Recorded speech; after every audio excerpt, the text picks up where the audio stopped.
Salah seorang penduduk Indonesia yang tinggal di Arab pernah bercerita di dalam salah satu channel YouTube.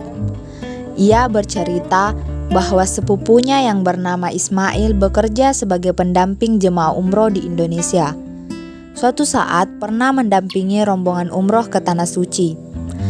Ada seseorang jemaah itu yang merupakan mantan ajudan dari seorang pejabat di Indonesia.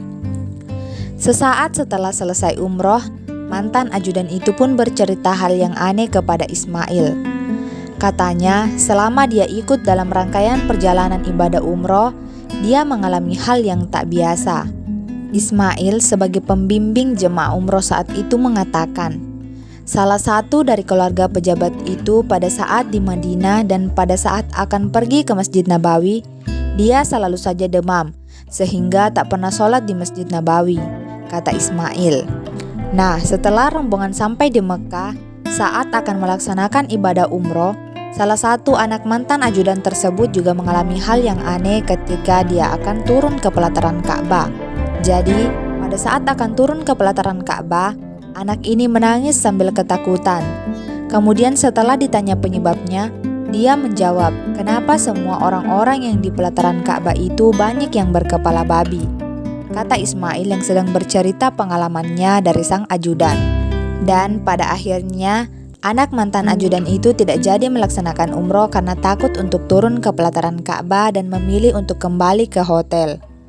Namun ketika ditanya apa penyebabnya, mantan ajudan pejabat itu menangis dan tak sanggup melanjutkan ceritanya. Tapi yang pasti ada kelakuan dari ajudan dan keluarganya yang kurang baik. Fenomena seperti ini memang sering kali terjadi di Masjidil Haram. Ada banyak cerita-cerita yang tidak rasional yang diceritakan oleh orang-orang saat berkunjung ke sana. Jadi, kita melihat dari makna kata Masjidil Haram dan kenapa dinamakan haram.